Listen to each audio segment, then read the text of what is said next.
Hi, and welcome back to our study group going through history of philosophy without any gaps and the history of classical Indian philosophy sub-episodes. My name is Nerdalliun Plebz, and today with me, Rogério Marques and Grandpa. Welcome back, guys. Hey, nice to be back. Always great. Always great.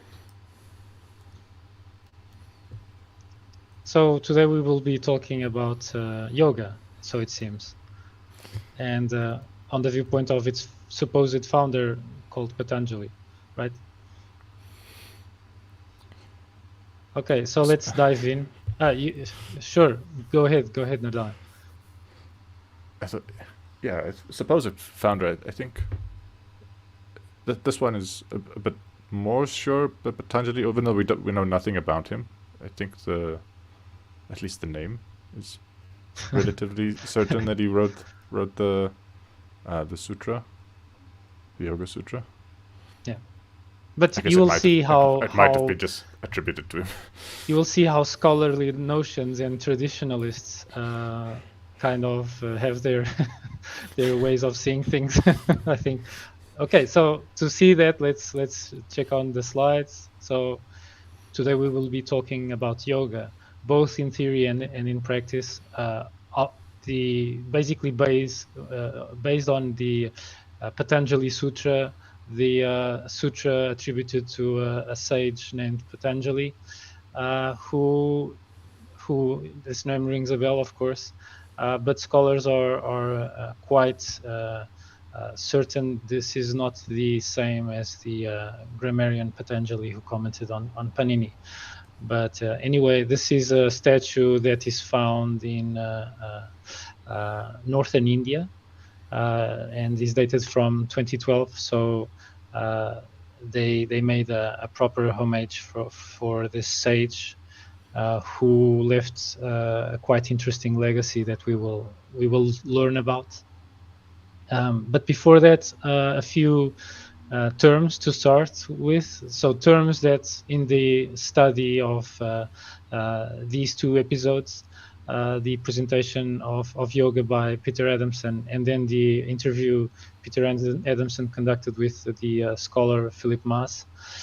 So these terms like abhyasa, so it refers to habit. It alludes to repetition of actions, ritual practice, which, if prolonged and interrupted throughout a long time, can be termed abhyasa. And well, abhyasa is of course advised for one who seeks illumination. Then asmita, often translated as egoity, but I don't think it means the ego, which we kind of paint in black of our kind of more Western notions. It's considered to be the object of the most intense and elevated form of concentration, asmita samadhi. So perhaps even the end goal of the practice of yoga leads directly to the realization of the pure consciousness, purusha, and hence its detachment from the domain of nature, which is essentially the prakriti is, well, the sphere of objectivity, while purusha is the sphere of subjectivity. And Ishvara, basically Lord, and it might be used in terms of meditation as a focus of the focus point of the meditation. Just a quick note: Ishvara is more used for the devotees of Vishnu, while Bhagavan is used as meaning Lord also, but by the devotees of well, it's the other way around. Ishvara is for the devotees of Shiva, while Bhagavan is for the devotees of Vishnu. So the Vaishnavas who follow the god Vishnu use the word Bhagavan. But anyway, it's one of the terms. And then there's karma phala, which basically is much more closer to the Western interpretation of karma. Karma phala means the results of one's actions, while just karma is actually the actions that people engage in their lives. So these are the fruits of actions, and since there is this idea that actions could be interpreted as wrong all through and throughout, yoga makes a distinction that not all actions are equally undesirable. Some actions lead to better results, better karma phala, and so it's also part of yoga ethics. Then there are the kleshas, which signify afflictions, obstacles, difficulties, pain. So these are actually supposedly from the Buddhist tradition. For instance, 3 kleshas from the Buddhist tradition are ignorance, attachment, and aversion. They even call them the Trivisa in the Buddhist Mahayana tradition. And also in the Theravada tradition, they are also mentioned. Then there is a Kriya Yoga, which is action yoga involving mostly tapas, which is self-restraint, ascetic discipline. For instance, making vows like celibacy, silence, repeatedly reciting certain words, mantras, chants. One example is the syllable Om, or other mantras that are repeated, like Om Shanti Shanti, or a chant to Krishna or whatnot. Then there is Samadhi, which has a dual meaning, which confused the heck out of me during this study, because Samadhi is used as a term to define one of the disciplines of yoga, one of the means, but it is also used as literally the end purpose of yoga. So there's that. And then there's sannyasa, which is a form of asceticism marked by renunciation of material desires or prejudices.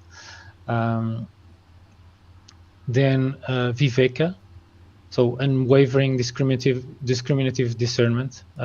So this is one of the terms that are related to building correct knowledge, combating false knowledge, combating avidya. Then there is a related term, viveka kayatir, so discriminative knowledge, correct cognition, clarity, consciousness. And this is so much for the vocabulary here.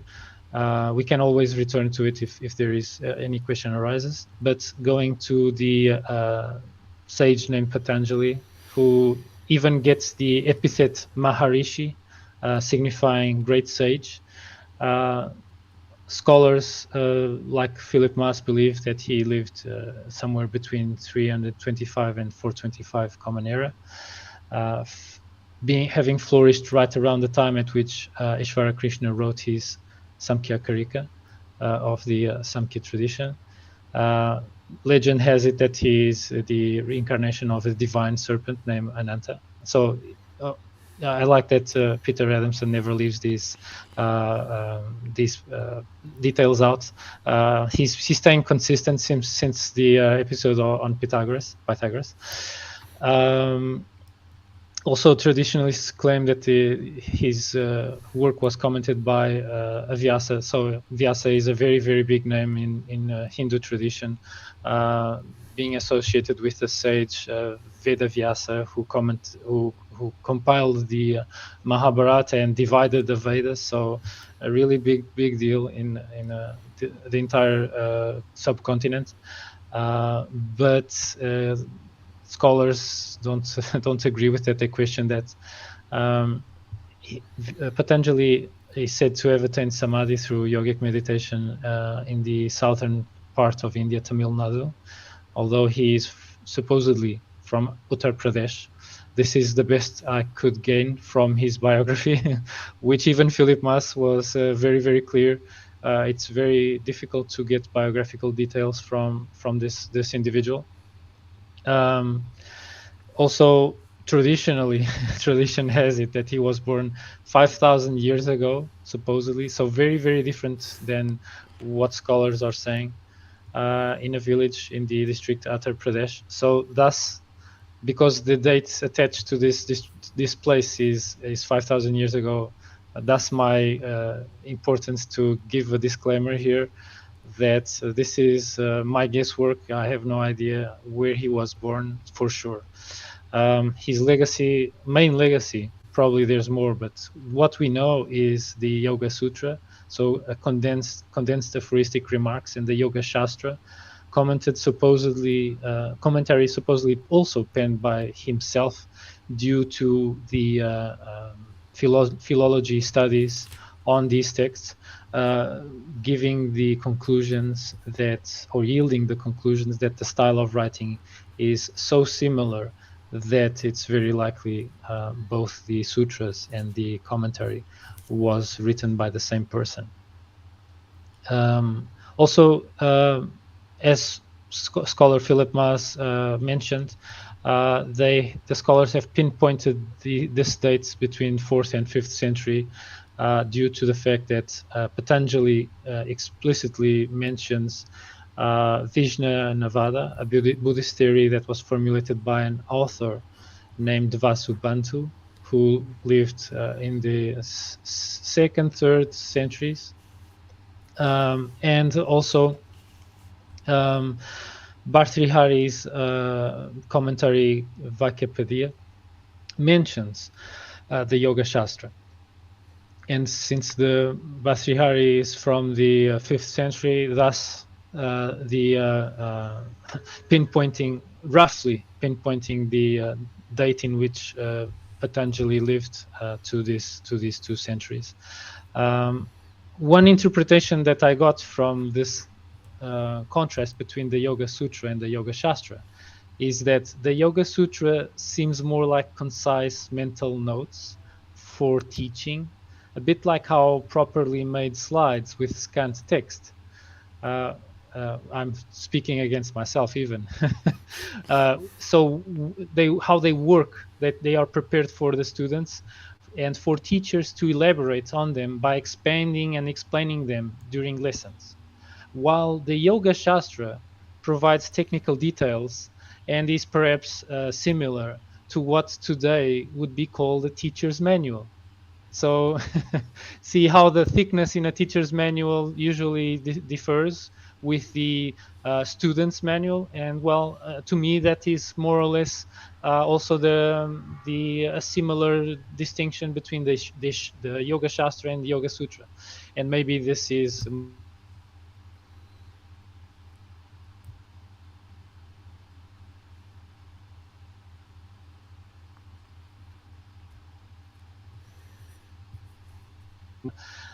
so let's confirm if the sound is still going through, because I've seen the screens disappear.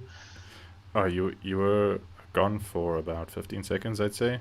You were just Okay. Finishing up the thought about the sutra being. I thought you were going to say being similar, the sutra being similar to slides, and the shastra being similar to a teacher's manual, but you ended up saying the sutra is similar to student's manual, and the shastra is similar to a teacher's manual. Yeah, maybe the sutra is either the student's slides for the student. Actually, yeah, it makes much more sense because the students would need further explanation. They would have doubts and questions and whatnot, and the teacher or master would elaborate. Even the master would elaborate by himself in the lessons. Yeah, but they don't. Yeah, you're right. They don't correlate, or they don't correspond with the student's manual. Actually, it's more like the slides for the Yoga Sutra and the teacher's manual for the Yoga Shastra, I'd say. I think it's a more or less fair comparison to make. Then here is in all its glory, in all his glory, the Patanjali as the incarnation of this snake god. So the snake god called Ananta. Also here are the supposedly 2nd century BCE and 11th century Common Era double book manuscript, so called the Patanjali Mahabhashya, actually the Yoga Shastra, containing both the sutras and the commentary, just to give a flavor to what this looks like or looked like. And well, I'm pausing here, taking out, and feel free, guys, to discuss and comment on basically the foundational of the biographical aspects of Patanjali and the his legacy broadly before we go into the theory of yoga. Yeah, just a funny anecdote. But my mom took a yoga class or two, and she told my grandfather about it, and he was quite a staunch Protestant Christian, and he was very concerned that she was getting involved in a wrong religion, and it would not be good. So the whole Patanjali being an incarnation of a divine serpent is something like I think would have disturbed my grandfather deeply. Like, this is the work of the devil, very clearly. And what does the divine serpent teach? It teaches people that through yoga practice they can be like this divine Purusha, Jedi masters. they can be like gods, and that's exactly what the serpent told Eve. Like, you can be like a god too if you eat of the fruit. Although in the Bible all you had to do was eat some fruit. In yoga you have to do arduous training to become a god. But there's some similarities there that might be deeply disturbing to a Christian in a way that's amusing to me. Yeah. So.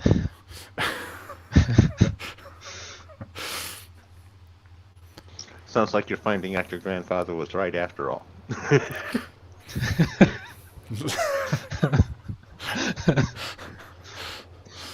No, I was going to say I like that again, one of the parts of this growing up in parallel with the other philosophy school. Again, the name slips me. I'm bad with the names. Where yoga is Samkhya. Give us something. Samkhya. Yeah. Thank you, Nerdalliun.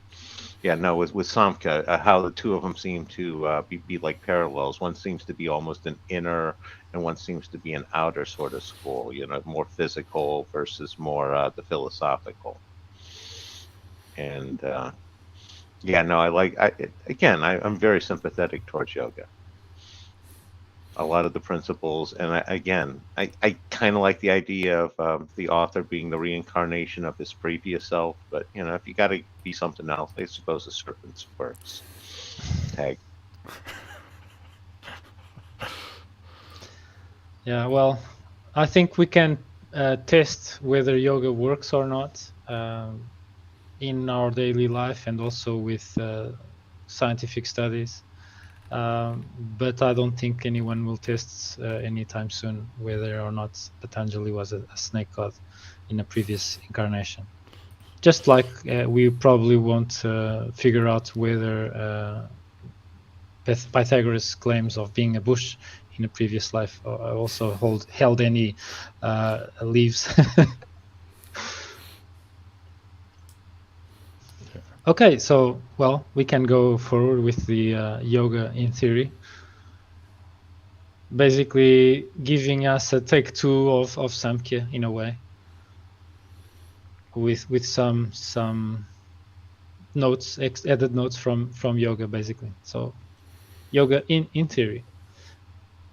So if I were to give a really concise summary of what yoga is, I would go to these three words, basically: Chitta, Vritti, Nirodha, which loosely means calming the mind through meditative techniques of yoga. So by calming and controlling, which is Nirodha, these mental fluctuations, called Vritti, of the mind, Chitta, so the mind that is physical, the yogi opens him or herself to experience union with the divine, the higher self, or the absolute reality. So we even have here, we don't have a compromise of theism or atheism or agnosticism, whatever you want, wherever you want to go in terms of the theology. I think yoga got you covered. So this chitta is something that we did not learn about in Samkhya. which is odd because if you guys remember, we had the buddhi, the self-identifying ego and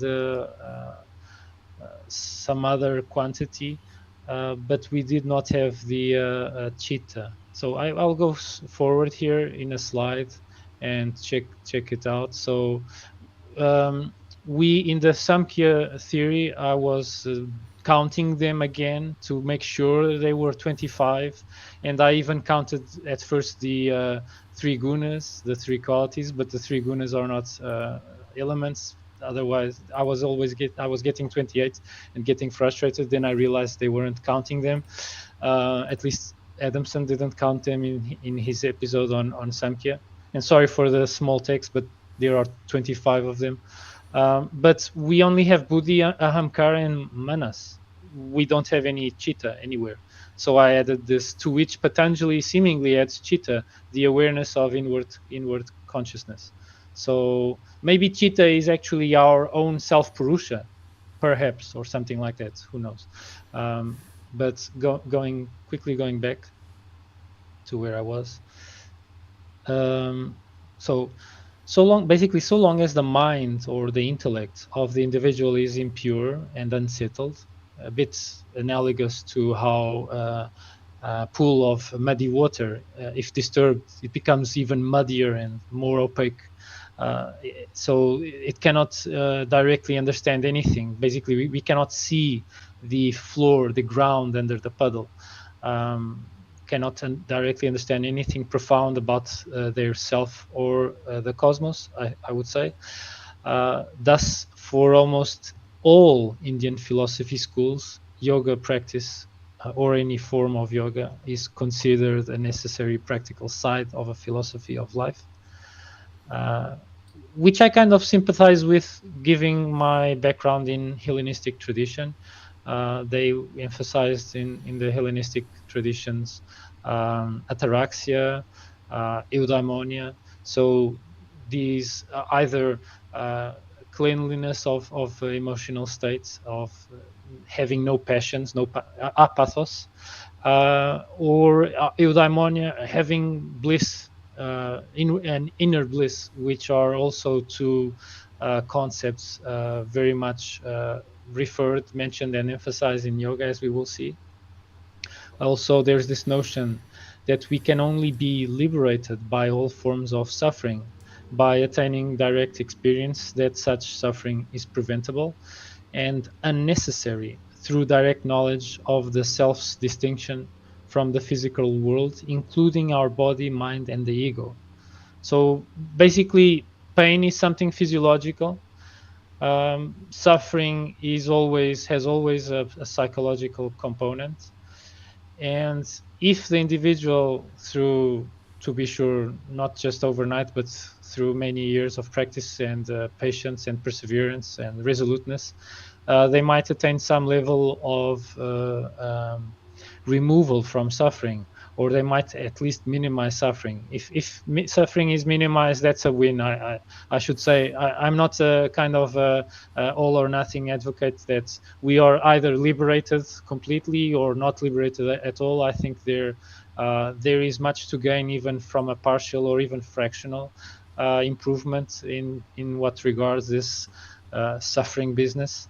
So I think it's always worthwhile, even for a person to practice yoga or some other tradition that helps reduce suffering. Either a hardcore practitioner or even a more casual practitioner also can gain some development, some improvement. That's my answer to people who think that, well, yoga can only be put into practice if it's all or nothing. Well, even something is better than nothing, I'd say. As long as people have a good guidance, have a good basis to go forward, and for some stuff, it's much better to rely on experts. This notion, I can kind of relate to this. When we do foolish things things that are wrong, or we perceive them as wrong, like when we harm someone or harm someone's feelings, and we feel the repercussions of our actions, our mind becomes disturbed, and we at least partially lose the ability to think clearly. Even it's even better in such situations to withhold from doing stuff, from making decisions. Another example is when someone triggers our own anger.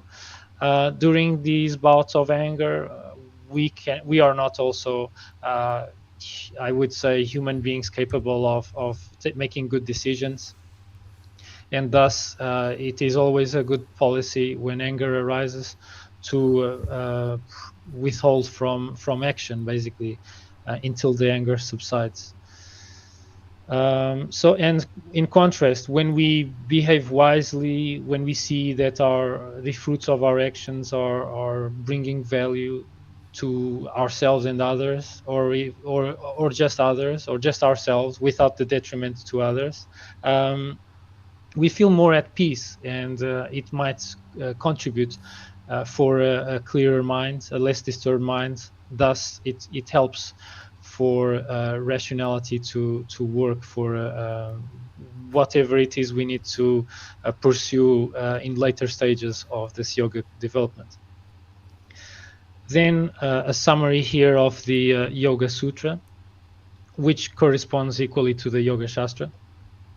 So it is subdivided in 4 parts, 4 padas, as they call them. Samadhipada, which means philosophical principles. At least this is my interpretation upon reading it. Very, very much similar to drawing from Samkhya, basically. Then Sadhanapada, which details the practice or habits to progress, particularly the habits more related to being good to others, practicing good emotions, practicing body cleanliness, etc., cultivating a healthy body and a healthy mind in general. So habits more related to this external self. Then there is Vibhuti-pada, so benefits related to Prakriti. This is where we get all the basically Jedi stuff. So things like the power to levitate, read minds, foresee the future, recall previous lives, the ability to speak other languages with other animals, heightened senses, supernatural stealth. Things like these are mentioned without any, with complete abandon in the 3rd pada, which might be tough for scholars who want to talk about this text, keeping a distinctive, serious tone, and so many scholars just ignore the 3rd chapter. What did Peter Adamson do? Peter Adamson started his his episode with the the benefits listed in the 3rd chapter. So Peter Adamson is one of a kind. And also, it's really, really important. I think it's really important for people to not go into yoga just for the sake of the 3rd chapter. That would be equal or equated to a young adult craving a fast car just so he can drive very fast, and then he would also have to deal with the consequences of all that horsepower as well. So a person that does not have any ethics, maybe it's for the best that they also don't have the ethics to self-improve, to have something like heightened senses or ability to read minds. Maybe even persons that are really hardcore yogins and very, very responsible can't attain this either. So maybe it's for the best that we don't have people levitating around and behaving like Jedi masters, performing mind tricks on other people or whatnot. Then the 4th chapter, called Kaivalya Pada, relates to the benefits related to Purusha, I would say, because it describes the nature and forms of liberation, the reality of the transcendent self, and the other world. Basically, much more related to Purusha. So this was basically my high-level interpretation to succinctly summarize even more than a sutra the 4 chapters. Then, well, of course, this is the elephant in the room. Yoga is very, very closely linked to the Samkhya system. A lot of the notions are the same as from the Samkhya system, especially related to ontology and psychology, even using the same terms for ontology and psychology, basically. So Patanjali invokes the gunas to explain the evolution of things out of the unmanifest principle of Prakriti. Also, well, it's fair to say that the Samkhya system also provides the framework for both Yoga Sutra and Yoga Shastra. There are Samkhya metaphysical principles all the way through. Also, Patanjali mentions that when the seer is conjoined to that which is seen, suffering is the inevitable result. It's a bit like the extreme of being in a tough and tense situation and being completely unable to step back and look at the situation with a cooler mind and disentangled from the emotions. If an individual cannot do that, for instance, in an organization where tense moments rise often, then it will probably be associated with a lot of stress and a lot of suffering. While if a person manages to as best as possible remove themselves from the thick of the emotional part of the situations, probably they will have a clearer mind and will be able to make decisions, even decisions on the fly, better. So this notion is very similar to the Samkhya idea that suffering can be ended only when we free ourselves from nature or Prakriti and identify ourselves with the pure consciousness that is Purusha.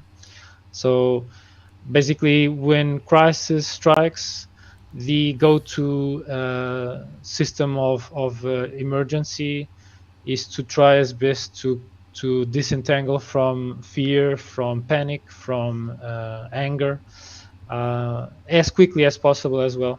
Because if you can, you will both reduce suffering to yourself, because these emotions are very intense and they can disturb the mind, while the mind is kept freer and more clear. So, well, this is my interpretation.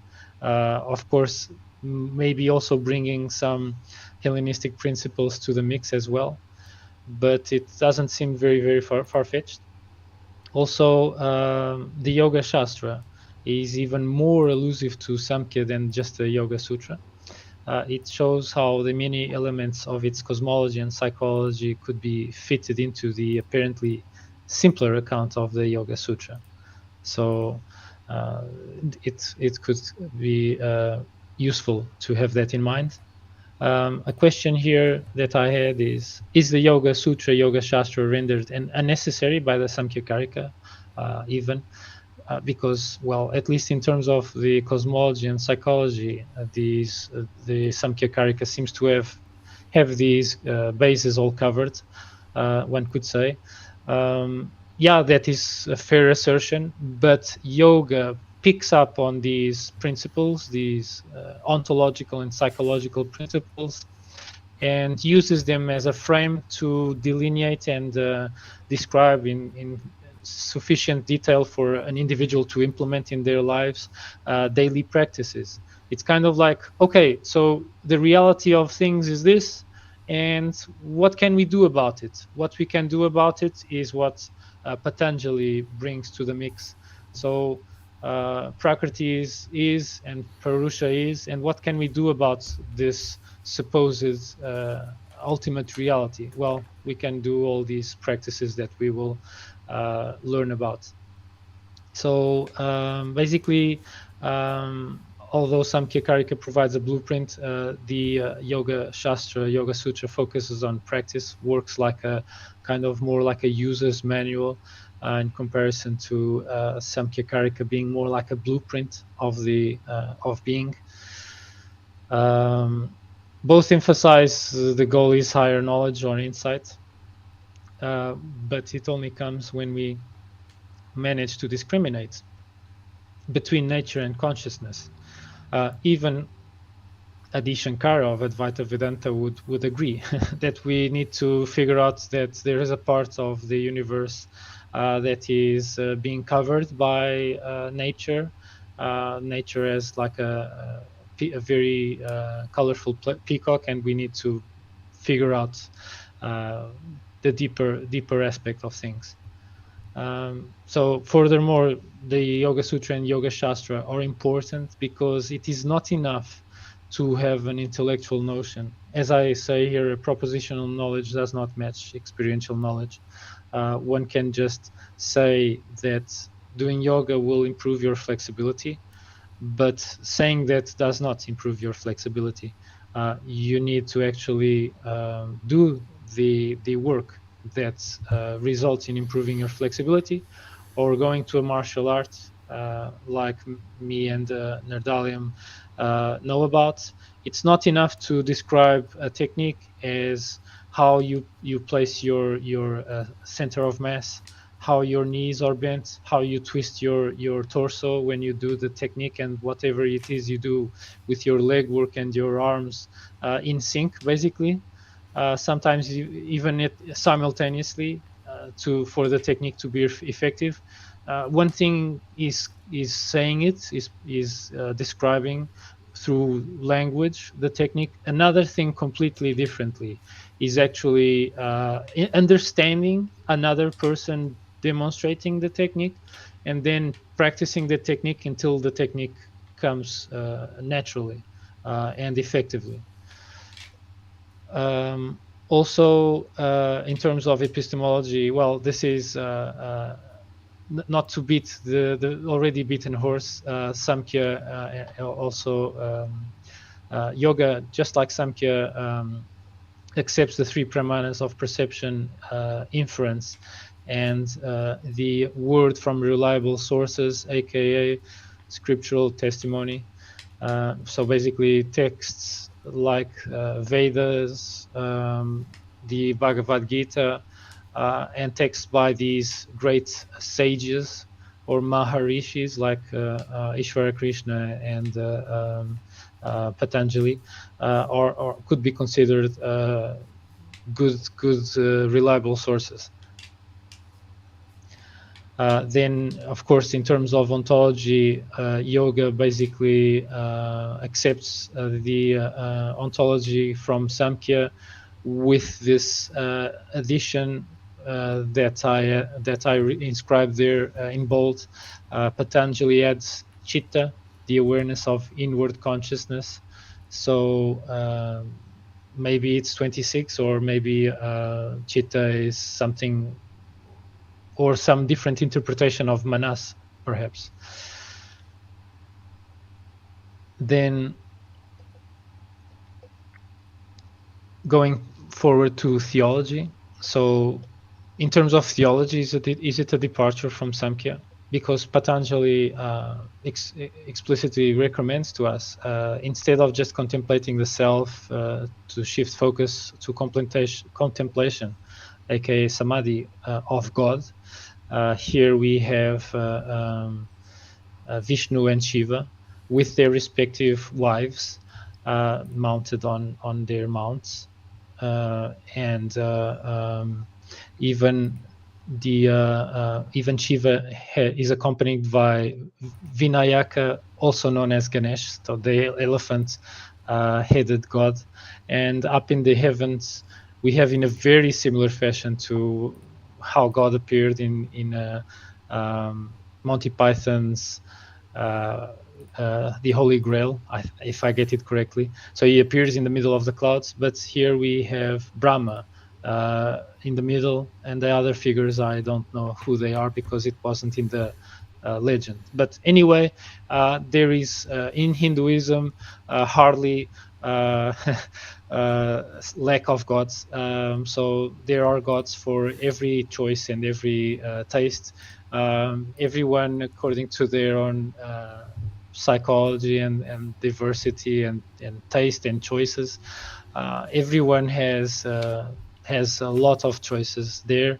As for agnostics and atheists, they can always turn to fundamental principles of the universe, or even an impersonal God like the Tao or Logos, etc., or Brahman. And so, well, this isn't actually a departure from.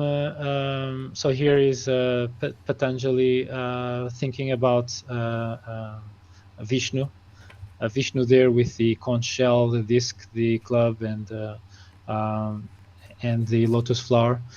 Well, it's not a departure actually concretely in absolute from Sankhya, because Sankhya at least mentions that there is a kind of a divine realm, and so opens the possibility for the existence of divine beings.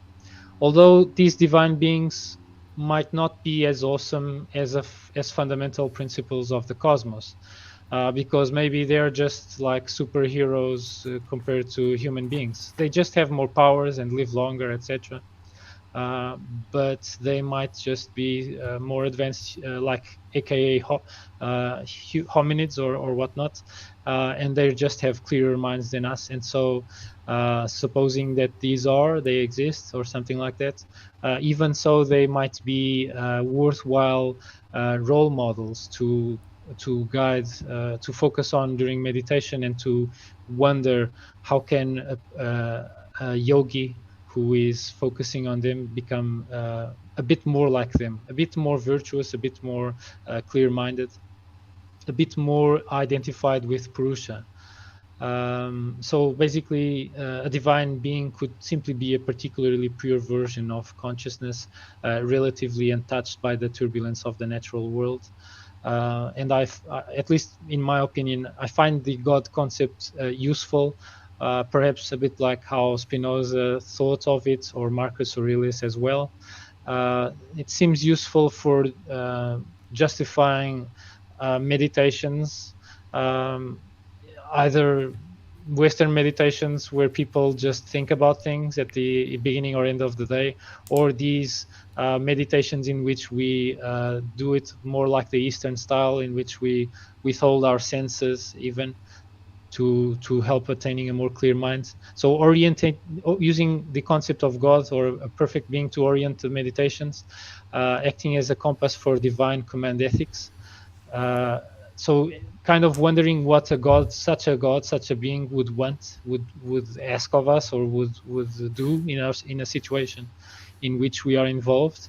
Also guiding virtue ethics, so our self-development, to become a bit more, gain a bit of characteristics over time that are associated with such a divine being, and also can be a foundation for deontology ethics. After all, gods like Vishnu are portrayed as being the upholders of cosmic order, of natural order.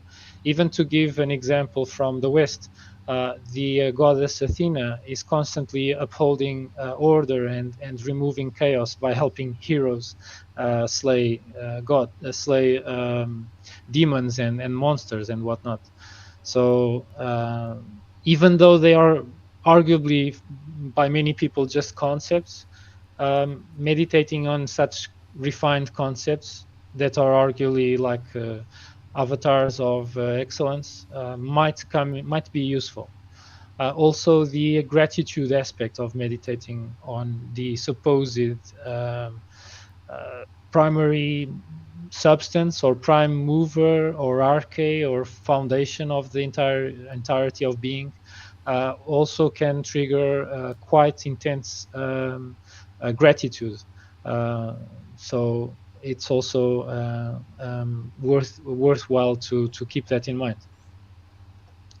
So also, perhaps God contemplation is effective, not despite it being difficult to mimic a God, but because it's so hard to live like God. It is basically aiming very high. So only if we aim high can we kind of self-correct ourselves to counteract what is the tapas and rajas tendencies pointing towards, to remind you guys. So tapas is more like inertia and torpor and heaviness, despondency, while rajas is aggressive and unrestrained and controlled, a bit like an untamed animal. And the direction towards God, arguably the direction to which sattva, the third guna, points toward, is toward less inertia, less unmovability, and less aggressiveness, and less viciousness, towards restraints and calm and clarity of mind. So I would say it's kind of like a refined idealism that pays dividends even if achieved only in fraction. Here I draw from Viktor Frankl, a Western thinker, much more recent Western thinker, who described idealism in this fashion. Just like a plane has side winds, and if it points its nose to the destination, it will not reach the destination, not even close, especially for long voyages. The plane needs to self-correct and point the nose more toward where the side wind is coming from. So the plane can with this self-correction achieve the goal of the trip. And as such, it kind of makes sense if we have these two gunas pushing us down or toward irrationality and viciousness. It's better to do our due diligences to self-correct as much as can be away from them, and more towards this what is associated with sattva, lightness, clarity of mind, and also more identification with pure consciousness. So according to yoga, the theory of psychology, every event of consciousness has two aspects, which I found really interesting. I never thought about that. I always thought about the mind-body problem in a much more conventional way that maybe everyone is more familiar with. So the mind being a kind of an epiphenomenon of the body, namely the brain, or maybe even something that is essential to the cosmos, to which the brain just tunes in like a radio. While in yoga, the most of the mind is actually part of nature. It's just more nature. It's nothing special, nothing transcendental of nature, nothing supernatural. While only a very, very slight part of what we consider our mind is actually this this quality of consciousness, that because of it being so exposed to the rest of our minds, maybe that explains the emphasis of yoga in clearing the mind, so that this tiny sliver of what is consciousness can be more can shine better, so to speak. So two aspects of the of consciousness or cognition: the content aspect and the consciousness aspect, which does not change according to the Samkhya psychology. So also it is a fundamental mistake that brings suffering, to mistake the content with consciousness. And perhaps unknowing, we are always doing this mistake, and perhaps they are right. It kind of makes sense that if we get too identified with our beliefs, with our axioms, which we acquired in anyway, they are considered mental modifications. If we identify with them too much and they are tested or or contradicted by something else or something someone else says, we might get frustrated or angry. And so that's clearly not what yoga is trying to point towards. It's pointing rather to clarity of mind and being beyond these kinds of challenges or insults, one could say. I also got here a schema of how the parts of the mind could be put together. So Chitta even sits above the Buddhi, supposedly. And there are these two tendencies here, moving towards Maya or moving more towards materialism or perhaps even realism, while the move upwards is moving towards Purusha, moving towards pure consciousness, a more idealistic, I would say, tendency. And so here we have Chitta, Buddhi, Ahamkara, and Manas. So Chitta here is described as pure awareness, the awareness of inward consciousness. It more or less confirms my suspicions that Chitta might be kind of like our own Purusha ID card or something like that. While the Buddhi, the intellect, so the one which processes information and various outcomes and also processes sensory input, while Ahamkara, the self-identity, the notion of me, mine, and I, maybe more equated to the our own idea of ego. And then there is Manas, so much more related to the emotional spectrum, likes, dislikes, and perhaps even more related to innate behaviors that we gain from our evolutionary psychology. Then there is this concept that comes not from yoga, the Yoga Sutra itself, but I added it here anyway because it's relevant to the psychology surrounding yoga. It comes from the Thaitira Upanishad. So the idea of 5 sheaths surrounding the true self. So the physical sheath, Annamaya. Then we have Pranamaya, the life force sheath.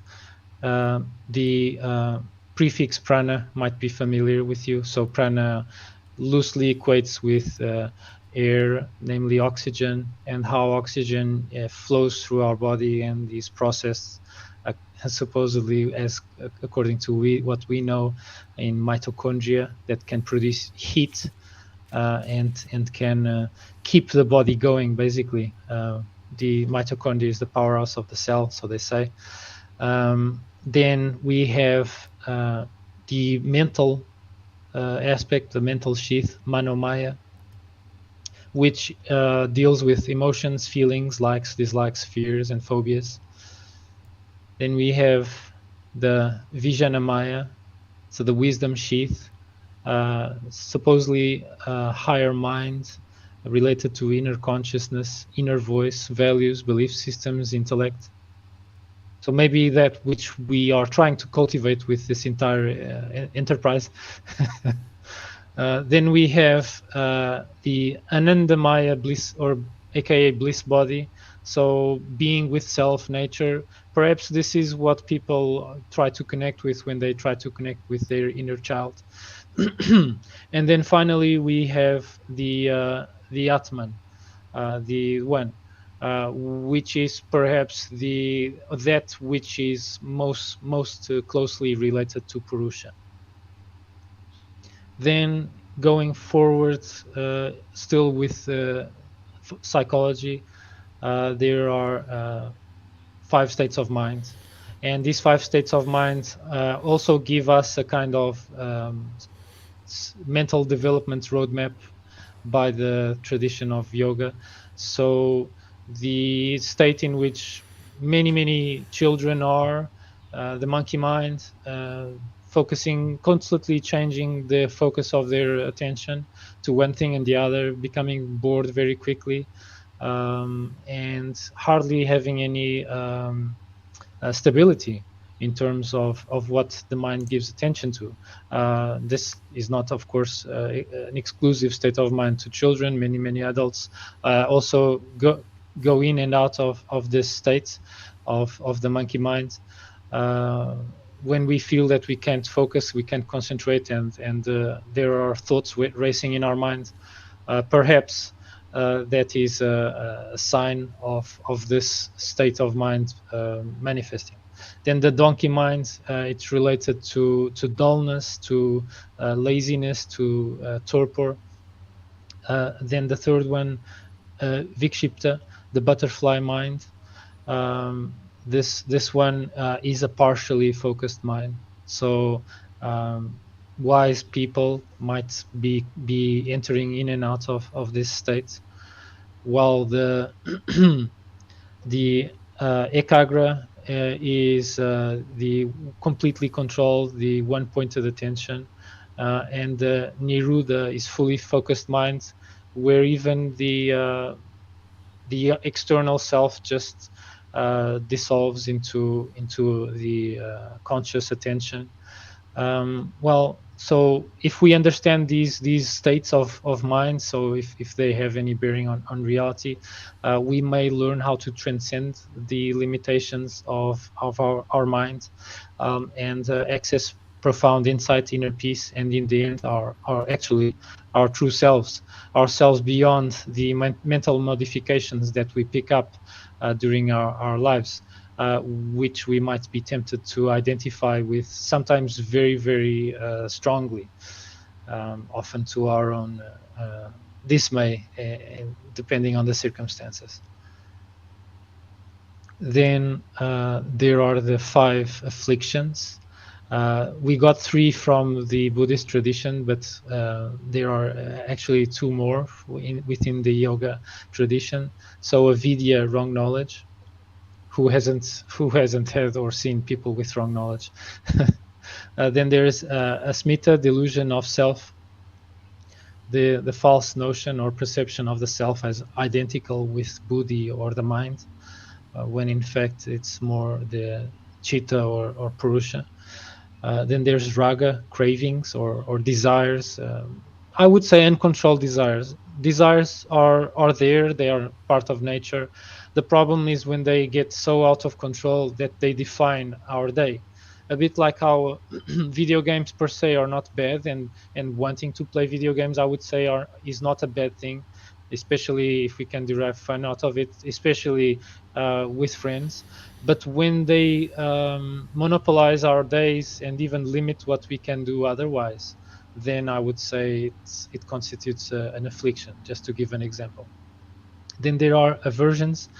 Here, I would say pain and even phobias can come in. Then abhinivesa, the fear of death. Basically, one of the things that I have been trying to conquer since I heard about Socrates' teachings, especially the Phaedo and also the Cynics, Stoics, and the Epicureans. They also were big on conquering the fear of death. Death is always there. Death is always a companion of us throughout our entire lives. By just knowing physiology, human physiology, by the studies I did by virtue of studying biochemistry, I know that every single person is at the most 5 minutes away from this state of which no recovery is possible, of death. And thus it's quite believable to agree on people that say that death is always at your elbow, as Marcus Aurelius would say. And so having a terrifying panic, fear of death, I would say it is not healthy to have a terrifying panic of something that is always at our elbow. Then before we go into yoga in practice, I will shut up and let you guys also give your 50 cents. Yeah, thanks for that. Yeah, so maybe just 2 points. The one point about the Jedi powers, is I do think it's a little unfortunate to make a promise like do these practices, you will get this result, and then it's a ridiculous promise that doesn't pan out. For me, at least, it kind of throws doubt on like the whole system, and it makes sense that most modern yoga instructors don't lead with that on their marketing campaign. Yeah. leave it out entirely. Seems like a wise thing to do. In general, I think it's good to take even the more philosophical promises with a grain of salt, and maybe treat it similarly to how you would if you were designing a evidence-based exercise regime or diet regime or any of those things. Take the stuff with a pinch of salt. Realize it may work very well for some people, not so well for you, and it may not work all that well for anyone, and yet still be quite popular. There's a bunch of stuff like MBTI personality assessments that can be quite popular and not really be useful for anything. So just that other people are doing it, and sometimes even that other people have been doing it for a long time. No guarantee that there's much use in it. At best, it may be some safeguard that there's no egregious harms that have been very obvious for people over long periods of time, but you may be better served doing something else. Yeah, so that's a very general point, and then it's slightly more philosophical. It seemed to me that more or less the ultimate destination is a kind of liberation from suffering that includes a liberation from pleasure as well. At least that's the way I read Peter Adamson's chapter about it, or listened to the podcast about it. And I have some misgivings about that. I feel like learning to care in a virtuous way makes more sense to me than learning not to care. It depends how people interpret it. I think you can interpret it more as just not caring at all, but just being a more chill person. So you could be a neurotic person that's inappropriately emotional about stuff, like experiencing intense emotions where that's not necessarily called for or helpful, and maybe source of suffering. It may also be a source of fun if you think of someone like with manic depressive disorder. Their manic phases can feel really good, and they can often feel a bit ambivalent about treatment regimes because it does take the depression away, but it also takes the mania away, and they really like the mania. But yeah, I think just generally a chill person that for most everyday things doesn't get overly emotional about it in any way is quite different from, say, a sociopath, that there's a lot of things that you'd expect a decent person to care about that they just don't care about. They do not care about the person's suffering in front of them. They might be peeling a person like an orange or like a pumpkin, I guess, and the person may be screaming and wailing and unmoved, just entirely unmoved. They may be doing their rituals and torturing animals horribly, just completely unmoved, unfazed by it. That's like deeply disturbing. Like if your goal as a yoga person is to be the kind of person that could sort of stand guard because it's your duty at Auschwitz and just see person after person walking to gas chambers and just being unmoved by it, just be chill and happy about it. I'm not so sure that's the direction people want to go in. But I think that it's a really important point. Sorry for interjecting, because part of the Third Reich ethics, I should say, or principles, was directly drawn from the Bhagavad Gita. So this idea that do your duty without caring for the results, the outcome, just do the thing. It probably is kind of like a wise piece of advice that in the wrong hands is used improperly, basically, like pretty much any system of wisdom. If picked up by the wrong kind of people with a malicious agenda, they can even pick up the Bhagavad Gita that is supposed to give you a pep talk for you to face the challenges that your life throws at you, it's just a matter of time. You will need to face up to them and stop procrastinating and just do the thing. get on with it. They were using it to do ethnic cleansing in a scale that is unprecedented in human history. And so it's worthwhile to always keep in mind that even the seemingly most wise system of tradition can be corrupted by the wrong people, I'd say. Yeah, I'd argue the objective is maybe poorly formulated. That's kind of the philosophical objection I've made. I think sort of like saying in words the goal is to get to that place where you can just experience things with a pure consciousness and not feel pain or pleasure, just consciously experience. Maybe as a default, like as a daily driver, as a baseline, that's good, but I don't think it would be good to. I don't think I'd be a better person if I was more like that while sort of pointlessly torturing a cat to death. Like if it's wilding, if I feel aversion to that kind of thing, I don't think that aversion is just one more source of suffering that I, through spiritual training, should train to overcome. I think that aversion is part of being a healthy, decent person, being averse to the suffering of others, and even one's own suffering. And so yeah, so I think sociopaths are already a lot of the way there when it comes to other people suffering and animals suffering. Like one of the giveaways is just how little they care for the suffering of animals. And to say, to take a sociopath and say they already don't care about the suffering or pleasures of others, to say like, well, you're almost already the yogic master. All you have to do is take that extra step and also not care about your own suffering and pain, and pleasure. So if you then not give a shit about either your pain or suffering or anyone else's suffering, then you'll be have this pure consciousness and just experience things. I must ask one question though. Mm-hmm. Do they not care entirely, or are they rather also sadists, and so they really care a lot about relishing in the pain of others? That's why they do it. You could have both. So you could have someone who is unfazed by the suffering of others, and also sadistics also like playing games and winning, and those games may involve hurting others.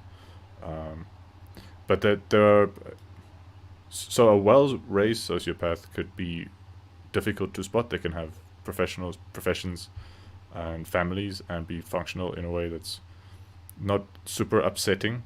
They're just unmoved by things that most people are moved by. So if they're raised well and have good habits, they could live in a way that would be fairly decent. It wouldn't be causing too much trouble.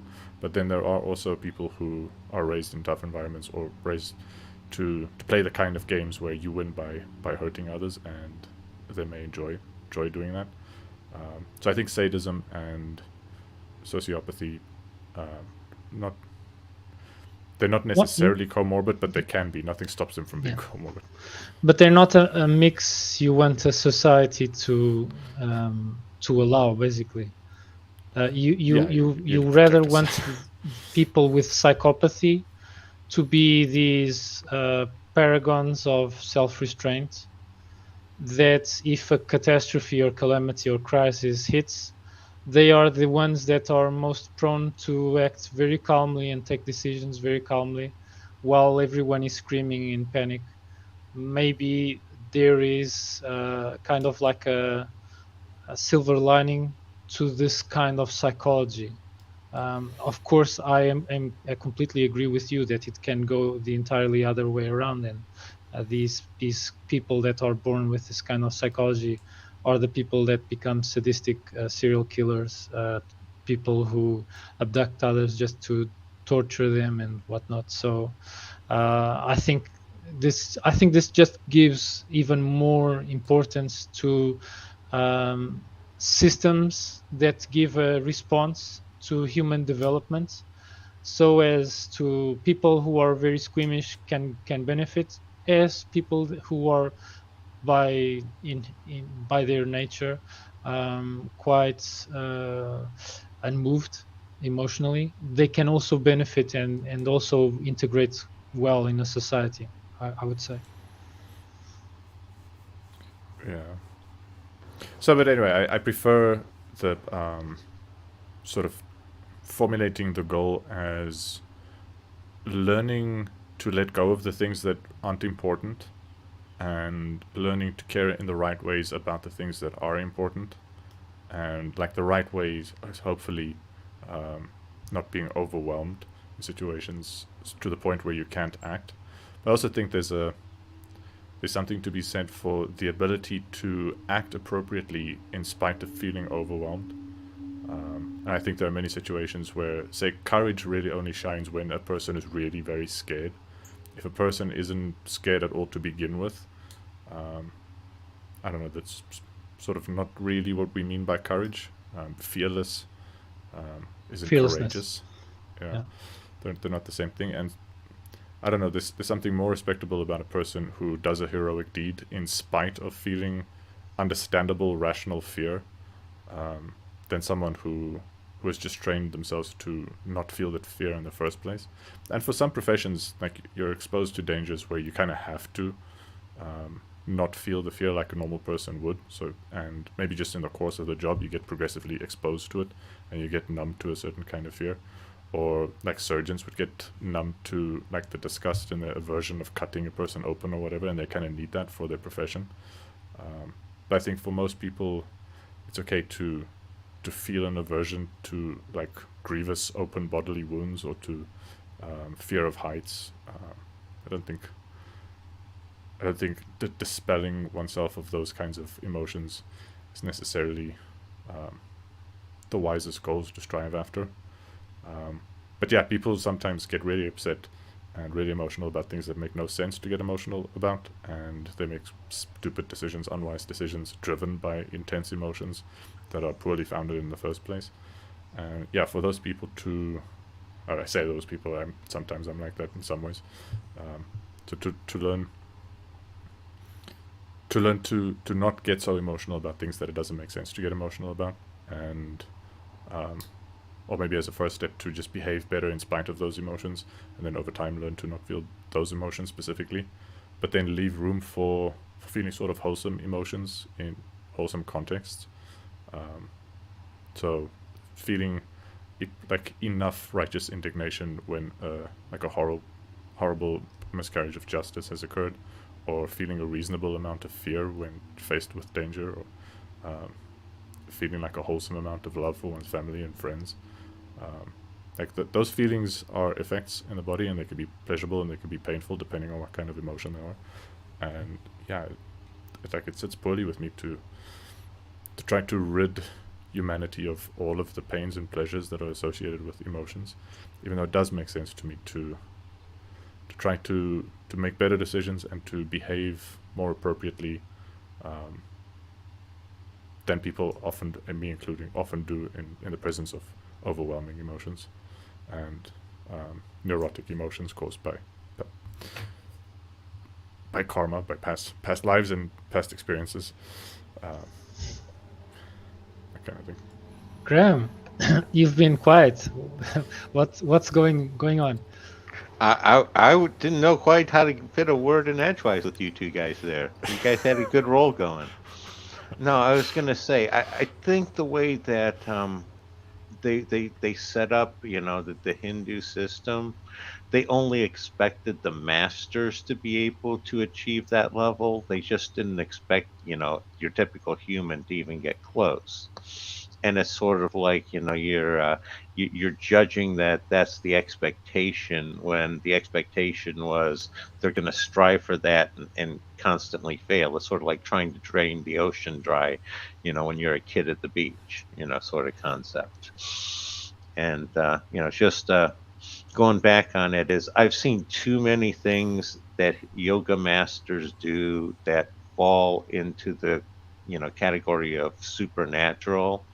They're not necessarily what they're advertising there, but the problem is for the modern people, they to achieve those sorts of abilities take way too much time, effort, and discipline, and personal self-sacrifice for modern marketing to make work well. So Yes. and I think part of what you're looking at as far as the dark side of those people, I think what they're looking for is their Sith powers. If you go dark enough, you get these negative powers. And again, it's like those cult leaders and all that one. And just going to say, I don't think your narcissist, your person, those sorts of people are going to just, basically like skin a cat for no reason. It's not going to be pointless. They really need to at least fun and or profit out of it. They need to actually be a sadist to enjoy it, or somebody needs to be paying them to skin the cat. They don't care about skinning the cat, but unless they have some motivation, they're not going to. Getting back more to subject at hand, I kind of see yoga in the saying, in the object, Something. the samkhya being objective and yoga being subjective divide, and they're basically two sides to the same coin. And it's they're trying to that whole divide between content and consciousness. They're basically trying to have people be like fish trying to detect that they're in water. It's very difficult to do without special features, and I think that's part of what they're trying to focus on. And the consciousness would be the objective part of it, and the content is what you add to it to your own subjectively once you have that objective content. And I want to say that cheetah is a particularly interesting word because it's used in so many different ways. Because it's also used as a form of energy in a sense of cheetah shakti, and also like cheetah nadi. It can be like a conduit to carry stuff.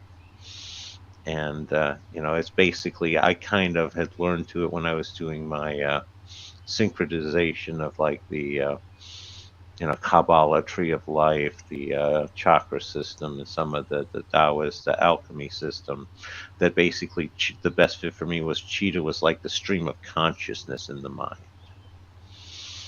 And all of what you're dealing with it as when they're dealing with it as consciousness, when in the content versus consciousness, they're also dealing very much with the idea of Basho, which again I read about that in Nishida, which is he's a early 20th century Japanese philosopher, so it'll be a very long time before Adamson gets to him. Tagging out on all of that. Okay, awesome.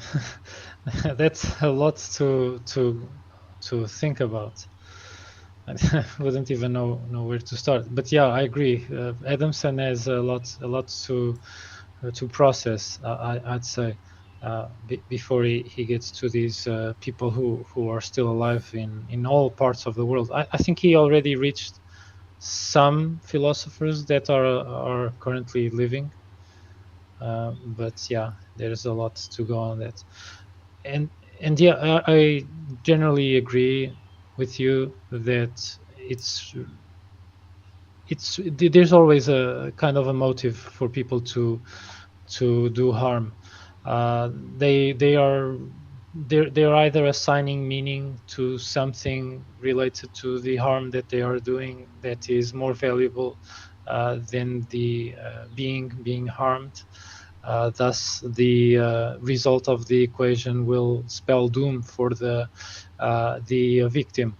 And so, the one ingredient that I think is really important to emphasize here is, okay, sensory pleasure is not good, neither bad.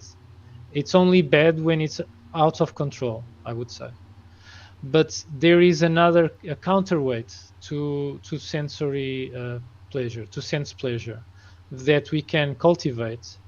So sense pleasure isn't so overwhelming to our minds, which is an inner richness. If we develop an inner richness, like Viktor Frankl described when he was in Auschwitz and other internment camps, where he said that people who started with a fit and strong body, like people who worked out at gyms, they didn't fare as well as people who were lighter of frame but had an inner richness. They could bear the torments of the life in the concentration camps much better than people who were a bit more, I would say, simple-minded. And thus, I think it's really very important to cultivate an inner richness, which I think we will get into it in the next slides, and maybe it will help clarify some ideas about, well, the perfect yogi isn't exactly a person that is so detached from the physical world that he will not care at all about the physical world. Actually, the opposite is, I think, true, at least historically. People like Ramakrishna, uh, or even Mahatma Gandhi, they were arguably somewhat enlightened individuals, but they really engage a lot with social society. And so let's see. I think there's some room there for positive emotions to be cultivated, for an inner system that yields um, persistent and continuous volumes of fulfillment, will really help put sensory pleasure in perspective. And although sensory pleasure won't go away completely, because people eat, people drink water at least, and keep their body working, clean themselves, have a nice bath, or whatnot. But and people have sex as well. Not every person is celibate and probably doesn't need to. The problem is only when people are like Saint Augustine, who are like addicts, and the sex addiction completely overwhelms their lives. Then a therapy with celibacy might help. I'm not sure, but I think there's also an ingredient here of some moderation. So it's not completely in disagreement with Aristotle, I would say, at least the part where we cultivate virtue ethics. So let's have a look at yoga in practice. So the yoga system has an eightfold means of yoga called yoganga. So yama or restraint, niyama or culture, asana or posture, pranayama or breath control, pratyahara or sensory withdrawal, dharana or attention, dhyana or meditation, and samadhi or concentration. And so the first one has to do with ascetic practices, so basically practices of self-discipline. Even people that have nothing to do with yoga, like an author I've read, Martin Meadows, who engages in daily practices of self-discipline, and even James Clear, who wrote Atomic Habits. They describe practices or daily practices of self-discipline like making vices very hard to engage with, and good habits very easy or easier to engage with, while taking care of your environment, like your room or your home, so that it facilitates restraint, moderation, so you don't have a cluttered home, and also don't have a cluttered mind. So some minimalism or essentialism at work there. Then in the second point, niyama, it's I would say a philosophical education and living an ethical lifestyle, basically a philosophy of life. So there is a lot here related to how we relate to others and how we relate to our own selves, including body cleanliness and habits of developing positive emotions, and taming at least or minimizing negative emotions. Then for the third point, asana, this is the part where yoga is almost exclusively known in the West for people who only know yoga from films, TV shows, and the classes in gyms. So people getting in and out of postures, and necessarily practicing breath control as well, So generally breathing in when they are relaxing and breathing out when they are going into a stretch. So the physical training of the body, why is it here? It's here to keep it fit, healthy, and keep it from being a mental disturbance, rather being a source of tranquility. So it's basically maintaining the house in order.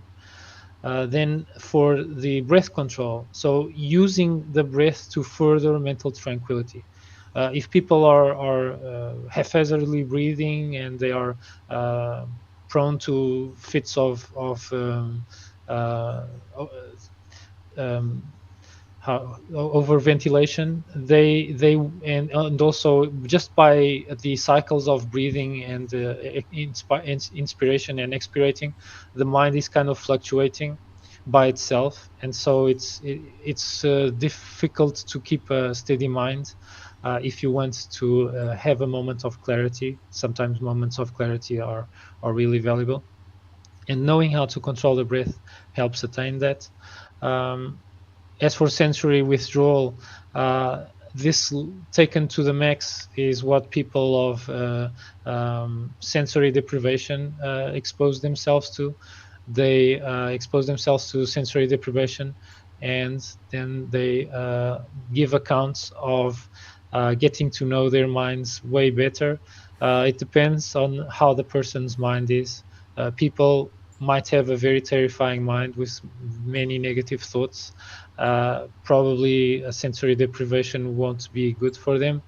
But little by little, if a person gets to know their mind better through at least sitting down and closing their eyes in a quiet room, it already gives some sensory deprivation, not as much as the sensory deprivation chambers or completely darkened caves in which people practice sensory deprivation, but it's a good way to give your mind a possibility to show itself.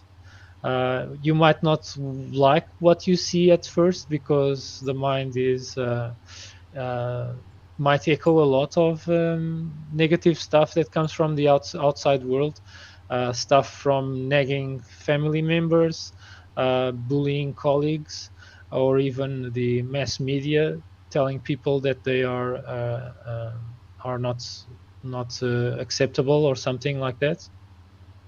And so at least getting a knowledge of what people have been planting in your mind, I think is extremely beneficial, especially after recognizing the sources of them. It's an individual is way in a better place to uproot them, and if we uproot them, we can become a gardener of our minds, so to speak. Then on 6, cultivating the ability to concentrate on a single object for increasingly longer periods of time. So the object of concentration might be the self, might be a physical object, or even the divine or an ontological feature. This, of course, is a training practice that gives benefits, obvious benefits for people who use their minds for work, and almost everyone nowadays uses their minds for work. If they can focus and be more immune to distractions and fluctuations of the mind, they can do that complex project that they are working on with much more efficiency, much less interruptions, and even if interruptions occur, they can shift back into the context better. So I would say such a practice gives massive benefits for people working in fields like IT nowadays. Then there's dhyana or meditation, and samadhi or concentration, which respectively meditation is really, I would say, looking into our inner climate in a basic sense. But if it is associated with a kind of guided meditation that can be based on focusing the attention of the mind or on a concept or something, or even chanting or doing some kind of guided meditation that almost tells a story during the meditation, it can help the person to distance themselves a bit more from the ever present fluctuations of thoughts that arise involuntarily, which can be shocking for people starting meditation. People have involuntary thoughts all the time. And once you realize that, you are just one step ahead to start being the charioteer of your mind, so to speak. And while samadhi is complete annihilation of the ego, I would say the more golem-like part of the mind, while the more enlightened part of the mind is the one pulling the shots, basically. Then, so going into each of them, so yama or restraint, to give a bit more description of what it means. So it consists of ahirasa, or abstention from all kinds of injury to any life. So it's also called ahimsa. Satya, or truthfulness in thought and speech. So don't lie. Generally speaking, of course, there are exceptions, as we discussed previously. Asteya, or non-stealing. So this is if they left it here, they left it here for some reason. People were stealing. People are still stealing nowadays. Not all people, of course, but stealing, it brings bad karma, obviously, because if someone steals in a convenience store, people will notice and they will become more anxious over time, and all this anxiety will build up, and it will affect the psychological environment of the society, which will increase risks of vendettas and even just anxiety by itself, as Nerdalliun pointed out in the previous session, has the potential to seriously mess with people's immune systems and practically all other systems of the body. Then there is brahmacharya, or control of the carnal desires and passions. So even thought about the mental turbulence of practicing adultery and being found out. So basically, I would say that it is way less energy intensive or cost intensive for a person to practice restraint and have an organized, ordered life in this regard, than being completely, everything goes. So it increases so many risks. It increases risks of undesired pregnancies, increases risks of STDs, it increases risks of people who you hang out with finding out of the other person and whatnot, and jealousy and whatnot. So all this anxiety that all these possible consequences can create, I would say, and Musonius Rufus of the Stoics agrees, it's not worth it. It's much better to train yourself to have things well ordered in regards to this aspect of life. And then there is a parigraha, or non-acceptance of unnecessary gifts from other people. Who doesn't have that mom or other family member who likes to give you gifts that clearly they are just giving you stuff that is cluttering their homes, and they don't care about giving it. They're just giving it to you, so in the end you get cluttered with stuff that you don't need and it means nothing to you. And I think that's what I would interpret from a parigraha.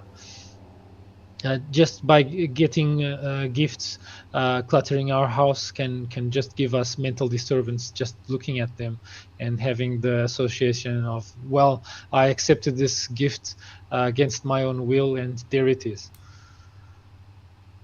Then there is niyama, or culture. So basically, philosophical education and implementation of ethics. It is constituted, it breaks down in sauka, or purification of the body by washing and taking pure food, which is important for purification of the body, and purification of the mind by cultivating good emotions and sentiments, such as friendliness, kindliness, cheerfulness for the virtues, and indifference to the vices of others. So you don't bitch about other people's vices, making them annoyed, which is called abhyantara, or internal purification. Then there is also santosha, or the habit of being content with what comes of itself without undue exertion. Literally, the amor fati of the Stoics. It's the same thing. Or the complete acceptance of everything that happens by the Taoists. So there are similarities. Then there is tapas, or penance, which consists in the habit of enduring cold and heat, etc., just like Diogenes, the cynic, would do. And he would hug statues in the freezing winter, and also expose himself to heat. Also, Socrates is known for his ability to withstand extreme temperatures. So maybe they were indirectly yogis without knowing. Then there was svadhyaya, or the regular habit of study of religious books. Well, we don't study only religious books. We even study religious books. Then there is Ishvara Pranidhana, or meditation of and resignation to God. So the God quality that we discussed previously. Then there is asana, or posture. So in the beginning of the first millennium, when Patanjali was around, there were a few hundred postures. Nowadays, there are almost 1,000 described yoga postures, each one with its own health benefits, mental benefits, etc. Quick examples. So the posture to the right is clearly a posture where a balance is put to a challenge and trained as well. And so people who are also like surfers or have some other activity where balance is really important might see useful and interesting benefits coming from the practice of yoga. While, of course, exposing our spinal column to stretches and twists can help with people, especially in sitting positions all day long, since we have this tendency to slouch. When we practice yoga and we do postures that kind of uncrooked to the other way, like one would uncrooked a piece of wood by giving it the the contrary tendency push, it can really help for people to keep a good posture every single day, which in turn is related to breathing, because if we don't slouch as much, our lungs have more space to operate. Also, people who are getting in and out of postures in which they are experiencing some level of discomfort because of them putting their fascia, their ligaments, their muscles, and their joints to some amount of challenge, all within moderation, of course.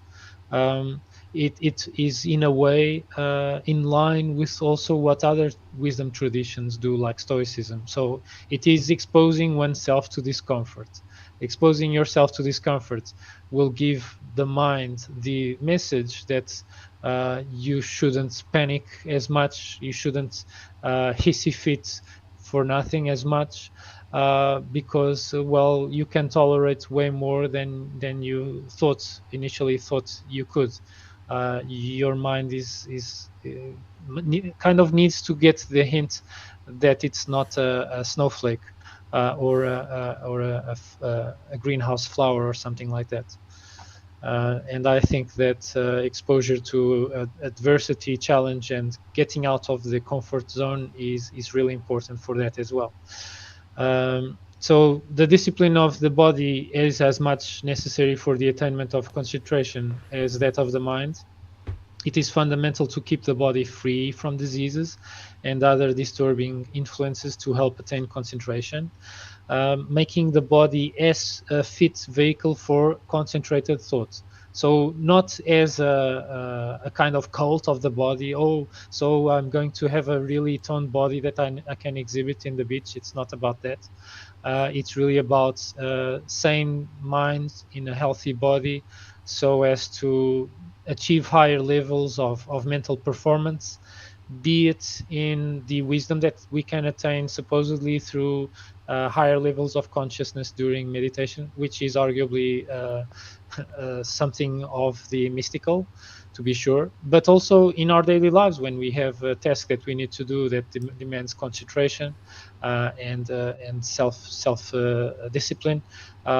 This kind of edifice that we are building, both inner and outer, will make us so much more better to perform.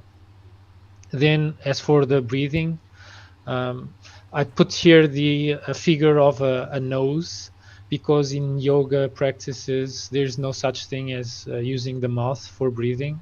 Mouth breathers are outside of yoga. You use the nose to breathe both in and out exclusively. And so there's this graph here of a cycle of breath with control. You don't just simply breathe in and out without any continuously. You also stop breathing when you have your lungs full of air, called antara kumbhaka, so retention with full lungs, and baya kumbhaka after the expiration, which gives the mind a pause to kind of realize, okay, it's not the end of the world that I stopped breathing for a few seconds. Nothing terrible is going to happen immediately. The mind and body is also exposed to a slight deprivation of oxygen to stimulate it to build the inner resources and nurture the inner resources to attain higher levels of resource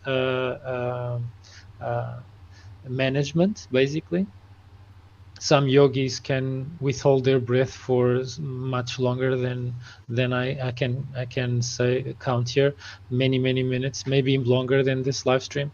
And so, well, also another example here that it might be relevant. People who are snipers, they usually stop breathing, or they only fire when they have breathing have done the expiration, and they have achieved a higher level of stability of their body due to controlling when they will pull the trigger. So this is also something that might hint that knowing breath control might help show that there's some value here to keep a steady body and a steady mind. Also, it's important to emphasize that the mind fluctuates, noticing the current of air in and out. If and when it is suspended, the mind is in a state of undisturbed concentration. If nothing else, like the sensory input and whatnot, is nagging the mind, and the breath is also helping, then the yogi is so much closer to having a steady and clear mind. Then, complementing the breath control, pratyahara, or sensory withdrawal. So sensory withdrawal to further enhance the undisturbed clear mind. This is clearly mentioned in the Bhagavad Gita when Krishna mentions withdrawing your senses like a turtle will withdraw its limbs. Of course, this is not like withdrawing from the world and that's it, and you live your life with in complete withdrawal. This is just for a momentary a moment of higher clarity. It's only for a session of meditation or something like that. You're not kind of cutting ties with the world for good. So withdrawing from the senses from their respective external objects and keeping them under the control of the mind. effectively controlled by the mind, the senses follow not their natural objects, but the mind itself. A bit analogous as the ready at hand visual metaphor of properly tamed horses yoked to a chariot that are behaving well, and there is a good charioteer that knows what to do with the horses. Also, it's important to emphasize that only long, patient practice and a resolute will yield this kind of mastery of the senses, so as to make the senses enter into such a state that they are not interfering with the meditation, for instance. Then there is dharana, or attention. So it consists in holding, which is dharana, or fixing the mind, chitta, on the desired object. It may be a part of one's body, like one's navel, the midpoint of the eyebrows, or it may be external to the body, like the moon, the images of gods, etc. It might even be, I would say, metaphysical as well. It might be our concept of the pure, perfect being, etc.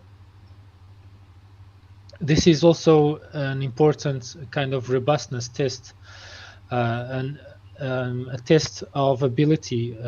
This ability is the test of fitness for entering the next higher stage of yoga.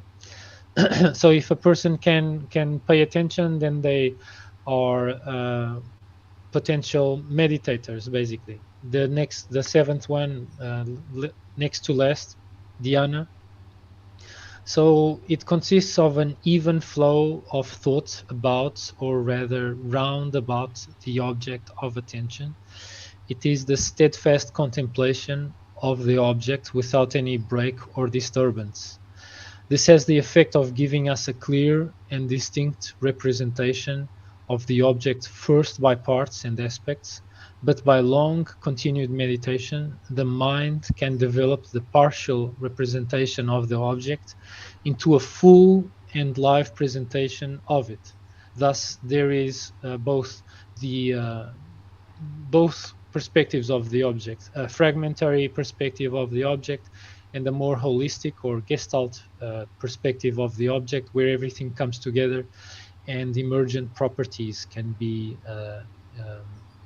made aware. So dhyana reveals the reality of the contemplated object to the yogin's mind. It might even reveal hidden links or hidden relationships between the parts of the object or between objects, which is quite philosophically relevant and maybe even scientifically as well. Also, it's by engaging in such meditation, by acting on the object of thoughts, remaining distinct and separate of consciousness. Then for the final, samadhi, so contemplation that is so thorough that the mind loses itself in the object and has no awareness of itself. In samadhi, the act of meditation is not separately cognized. It takes on the form of the object and loses itself, as it were. It's distinct from the end of yoga, which we could call, to help distinguish, samadhi yoga. So samadhi as a discipline is the means to attain samadhi yoga, which equates to chitta vritta nirodha, as I mentioned early in the presentation. So restraint of the mind. Then, so these three steps of yoga are the internal means of yoga. They are particularly special. The other steps can be easily found in other traditions, as I alluded to. While these are a bit more peculiar, a bit more particular of yoga. So the three last means, they should have the same object. The same object should be first attended to, then meditated, and lastly concentrated upon, When thus combined, they are said to constitute samyama, which is very necessary for the attainment of samadhi yoga. Perhaps the internal means of yoga owe this name for their closer relationship to Purusha, as opposed to the former five, which seem to manage Prakriti more. Then, of course, there is not only success in yoga, there are also pitfalls, possible failures that probably over the ages people documented. So yoga can become ineffective by at least the following 6 factors: overeating, overexertion, too much talking. Too much talking basically creates mental disturbance. So clearly, I'm not in a position to have any samadhi during this presentation anytime soon. To be sure. Niyamagra, over adherence to rules. So if people are too rigid about rules, they lose that flexibility that's so praised by yogis and also Taoists as well. Then there is jana sangha, too much public interaction, contact arouses negative feelings, etc. I got this account from Jordan Peterson saying that he would be approached by many fans while walking down the street. Even if fans would just approach him to praise him and thank him for his work and his talks and books and whatnot, he said that just these kinds of interaction would drain him. He would feel really tired at the end of the day if he would be too exposed to this kind of interaction. So maybe that's what this Jana Sangha is pointing at. Then there's Laulia, fickleness, instability, and steadiness in behavior. Well, this is quite the antagonism of the steadfastness, the stability, the clarity of mind that yoga is attempting to achieve with all this system. Also, well, Patanjali believes that our bondage to Prakriti is perpetuated by powerful habits, which he calls samskaras, which must be gradually subdued. So many people have these habits that they know, or they might have hints that are not good, like overindulging in watching TV many hours after work or school, too much screen time, smoking, alcohol. Some people binge drink at the weekends. So these habits, they disturb the mind. Actually, they numb the mind. They make the mind less capable of performing these higher or attaining these higher states of consciousness. Just to give a few examples. And then there are 3 structures of meditation, as were alluded to, but I also thought it was worthwhile to structure this really clearly. So subject-focused meditations, when one tries to get an ever clearer view of what the subject is, and in this way reduces all the content part of consciousness until it comes to the self-perception of the consciousness. Then there is theological meditations, here with an illustration of Krishna, which is one of the avatars of Vishnu.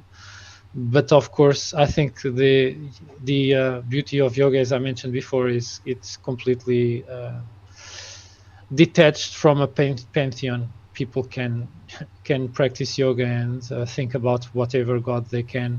They can love and contemplate the Abrahamic God if they so desire, or even an ontological arche of the cosmos, as I mentioned. But if people manage to conceive of an ideal being, an ideal role model during meditation, since the meditation, as in the previous object meditation, it kind of makes the consciousness dissolve into assuming the form of the object, so to say. If a person can kind of achieve the form of the character of this character, kind of gain little by little character traits of the character that they are meditating upon. It might really, if this is true, it might supercharge the enterprise of virtue ethics, in which people are attempting to become better versions of themselves. So Ishvara, God, is seen as a model of a liberated self. The yogi concentrates on Ishvara, reduces it from its mythological content, and gets ever clearer to the view that its own subject is identical to the Purusha. In this way, the two pictures of the own subject of the yogi and the idea of Ishvara as an object of meditation, they mingle until they finally then also lead to a self-perception of consciousness. So basically, in the first structure of consciousness, it leads to a self-perception of consciousness through the object, here through the divine being. And the third one, well, the first one was the subject oriented object. Here is the object oriented meditation. So any object of the outside world is chosen, and they are reduced according to the emanation scheme of Samkhya into lower and lower contents of consciousness. So the material world is then reduced to the elements. The elements are then reduced to the self-perception. Then they come to a stage of pure being, and then in the end they resolve into prakriti, primordial matter, which is beyond any specification of language. And if this takes place, then the only consciousness can shine upon itself and perceive itself. Then here is a quote by a scholar who also worked on yoga and its comparison with Western philosophy, called Geraldine Coster. She says that I am certain that there is a region beyond that painted drop scene, which forms for so many the boundary of this life, and that it is penetrable and susceptible of exploration by those who are sufficiently determined. So this is basically, to my mind, something that is not settled. It is kind of like a challenge for systems of epistemology to try to embrace, and for us to verify, if not through structured scientific studies, at least each individual on themselves, hopefully with the guidance of an expert that knows what he or she is doing regarding the especially the asanas and breath work, if we are sticking to yoga. And I also want to show you guys two books that are relevant to this, not just the yoga parts, but these episodes on Indian philosophy in general. The first one really gave me a lot of material to work with, beyond just what Adamson and Maas gave in these two episodes. And so it's also in the form of an audiobook, and it's really interesting. And then Yoga and Western Psychology by this author that I just quoted. Well, that's all for today. I hope this shed some lights on yoga, stuff that we didn't know of yoga. I learned so much. This yoga has a lot to process, not just by thinking of it, but also by actually actively engaging with the rituals and practices, physical exercises, breathwork, and etc. It also might tempt outsiders to view it more like a school of mysticism and magic than a system of philosophy, to be sure. But that is each one's choice. They can choose to interpret it as whatever they want. But people who just stay in the sidelines and say, well, yoga is this and yoga is that, it's very different than actually diving in and doing the practices, even if just for an experimental period, and then kind of judging based on the experiment, the kind of direct experience itself. So I hope you guys also learned from yoga, and well, I think I will use at least some components of yoga in my more syncretic endeavors, I would say. Yeah, thanks for that. That was really interesting.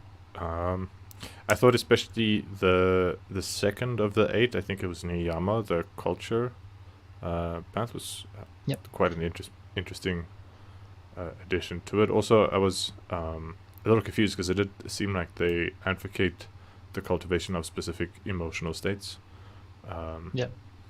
So, but then later you said that the first 5 is more related to the management of Prakriti, and the last 3 is more aimed at Purusha.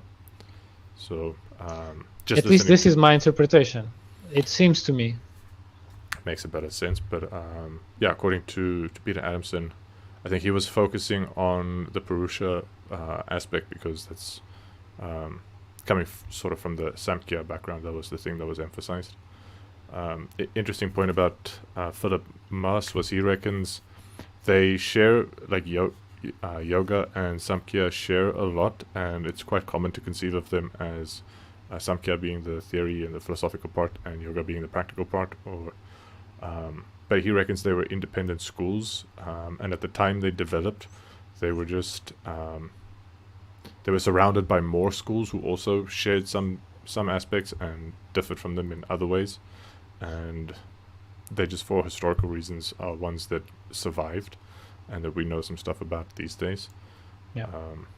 But they're not necessarily tightly linked in one tradition. They could be several lines of indirect influence that we don't really know, and it's very difficult to reconstruct with what little evidence we have left. But they, at least at the time of their founding, they weren't the same school at all. They had different traditions, even though there's a lot of overlap.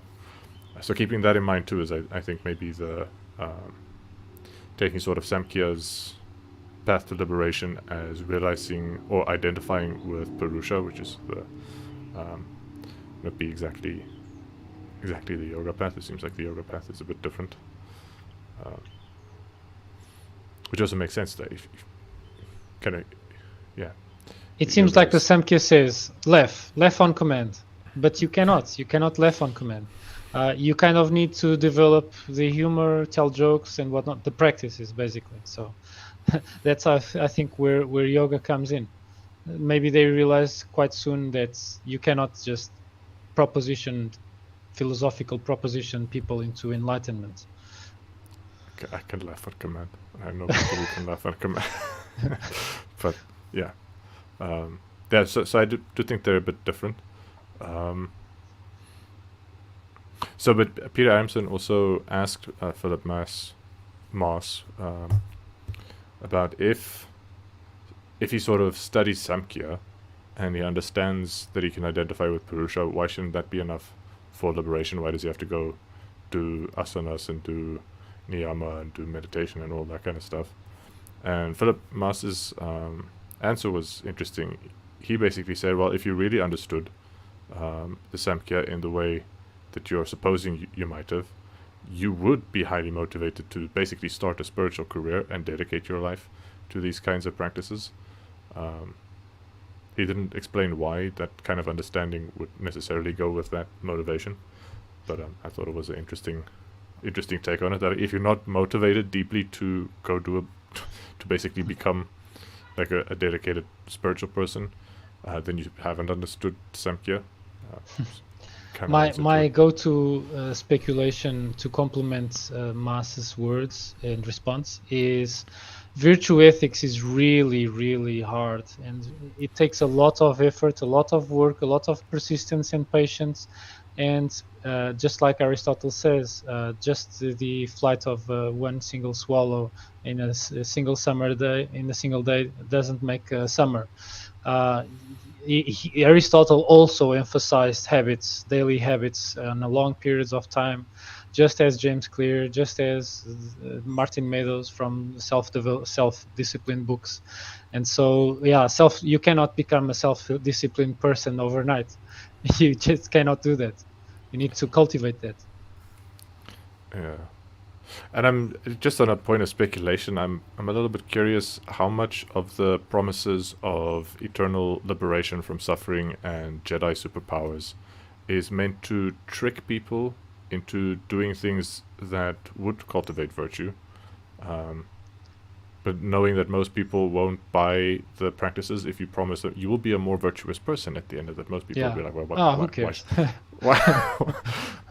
Yeah, it's funny because the Romans didn't buy Stoicism, because Stoicism in Greece was saying, oh, you will become a better person. And Greeks really bought into that. But the Romans, nah.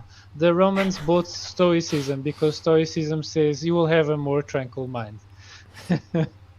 And they were all stressed out in Rome and whatnot and other big cities. And they really intook Stoic tradition. And yeah, well, I have other hypotheses for why the third chapter is so over the top with comic book superpowers or whatnot. Maybe even George Lucas might have been inspired with the tradition of yoga to even come up with this idea of the force, like Purusha permeates the entire cosmos or Brahman. And there are these very, very disciplined persons that form a kind of a select group, the Jedi, and due to their virtuous character, they are able to develop also the self-discipline necessary to wield the force. And so it might have inspired George Lucas. But going back to the point, I think that them exhibiting this promise of supernatural powers would help the Rishi or the Maharishi to realize which students were there for the virtue and which students were still selfish little brats that just wanted to have powers to show off. And they would probably the Rishi would make things even harder for the students that were selfish. They had less noble intentions. A bit like how I think that the no self doctrine in Buddhism is a bit to sort out the narcissists. So I think if they didn't realize this benefits, I would, if I were in a teaching position. I would of course tone it down today. I would say things that are more believable, but I would try to see the glint in the eyes of the guys that just want to show off, while the other ones are kind of just, who cares about that? I just want to be a better person. And these guys are the students that I would devote my resources to, the guys that really want to become better human beings, while I would just give really big challenges to the ones that are selfish. Kind of like how Master Roshi in Dragon Ball gave really, really tough challenges to Goku and Krillin without ever teaching them anything. I was going to say, from marketing standpoint, what they really need to do is not so much link it to superpowers, is link it to becoming wealthy, like the prosperity gospel. It's much easier to sell people, if you follow these practices, you'll become rich. Yeah, that's some of the best ways to just get people to follow you. Of course, you got to deliver then, and that becomes the problem. I want to also go back where comment on St. Augustine. One of the things I always liked about Augustine is that he preached celibacy for everyone after he was the recovering sex addict. That's like the recovering non-smoker who says nobody should ever smoke, or the recovering alcoholic, nobody should ever drink. It's like I'm not sure that's a God-based principle you're coming from there, Augie. Tag. I mean, with cigarettes and alcohol, they can always ramp up production, whereas with sexual partners, there's like jealousy that may be a factor. Like, yeah, I've checked. None of these women I have sex regularly with is any worth having sex with, so don't bother with them. I'll take care. Also, I think it's really important to, if one person wants to engage with habits of self-discipline, they are free to do it themselves. But I think no one has the right to impose self-discipline on others, because I believe that self-discipline is a personal attainment that must come from personal choice. Just Without to just to crack down further on Saint Augustine. I was going to say it's definitional. Once you remove the self, it just becomes discipline tag. Yes.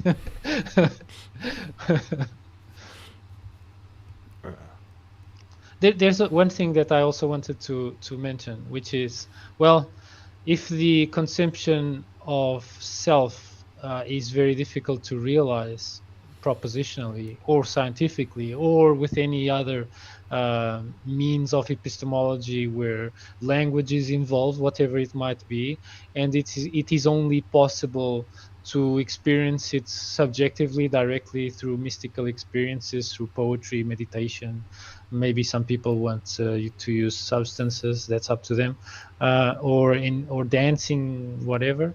Well, one person can only really know if one engages with some of these, or more, or one of these, or some of these mystical practices.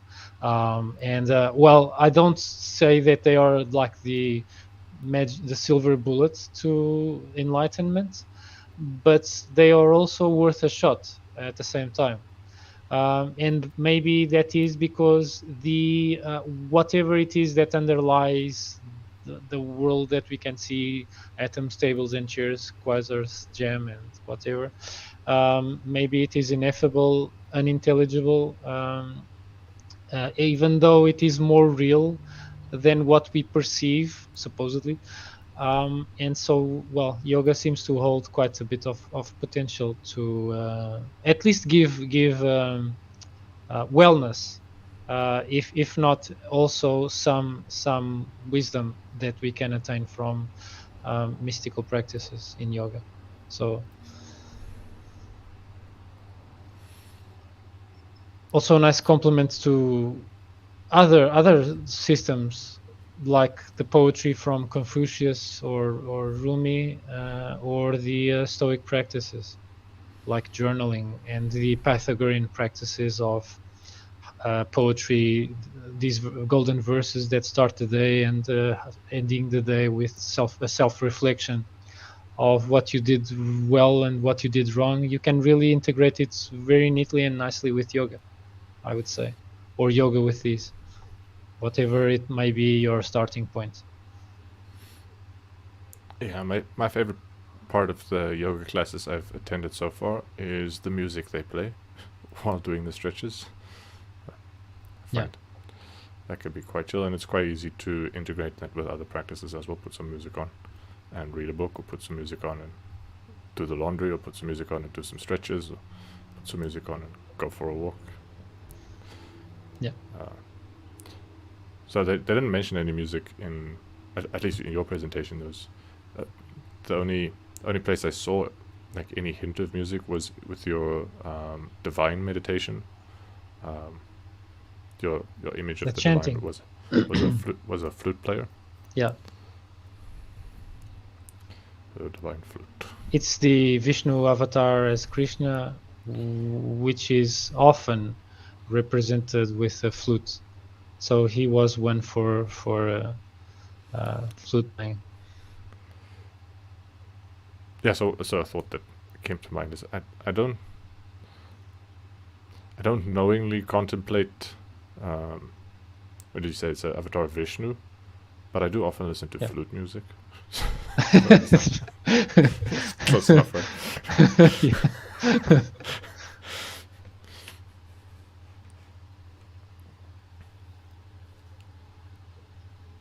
Yeah, here is the slide.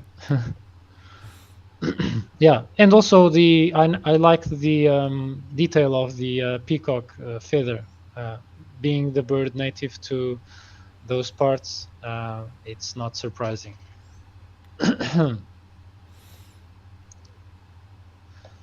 Even though we now kind of see the peacock as sort of that prideful bird in the West, whereas it's so proud of how pretty it looks.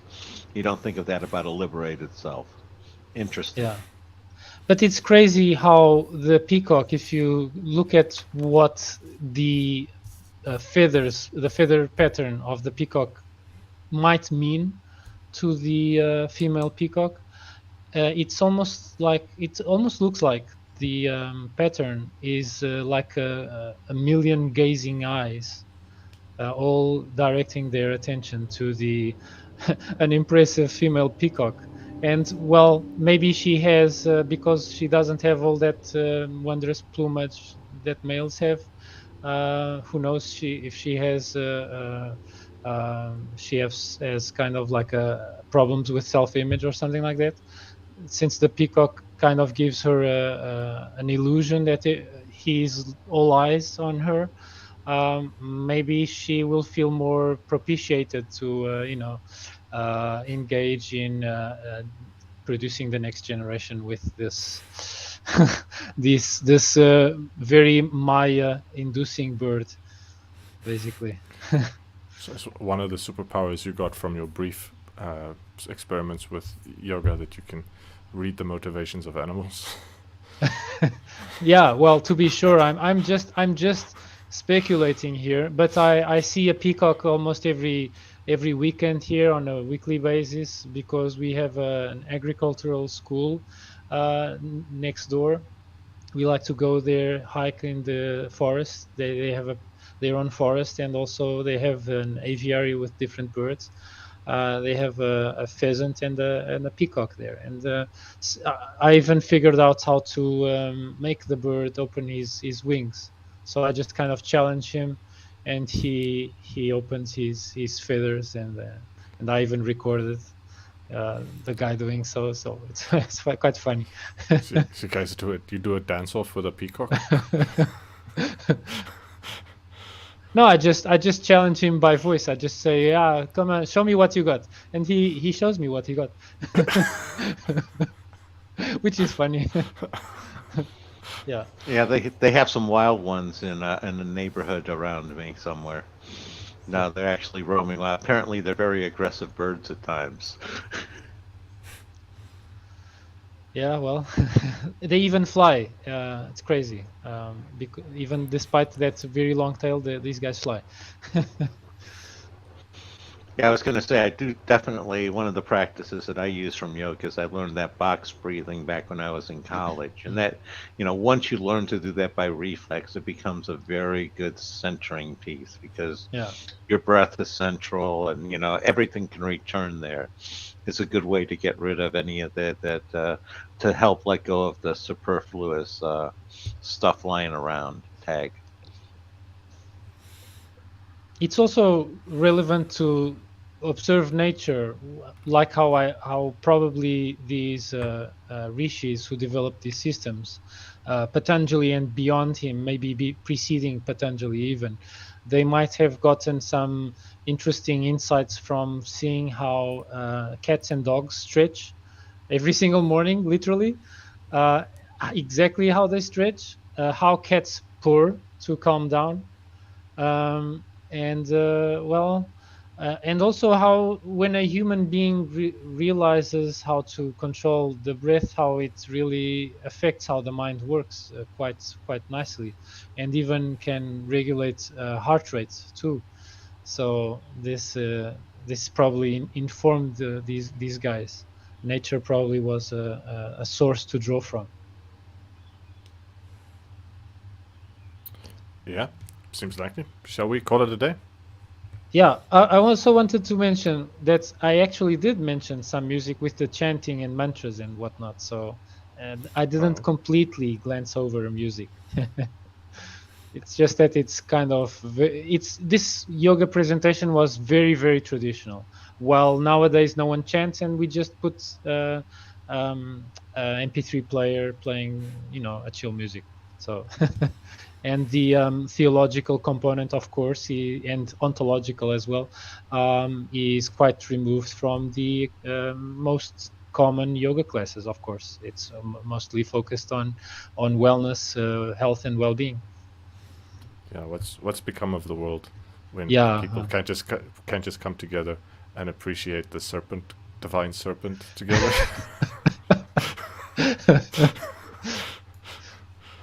When they're outsourcing the chanting. I mean, come on. Yeah. Yeah, I agree. We can call it a day. This was really a very insightful school to learn from, and I believe next we will have Nyaya to go over. Yeah, I'm looking forward to that. Thanks for all your effort with the slides. You did a lot extra over and above what Peter Adamson discussed. So thanks for that. No problem. And thanks for joining as always, Graham. It's nice to see you. Yep, excellent job, Rogério. I enjoyed Thanks. it, and great as always. Thanks. All right. Cheers, everybody. Cheers.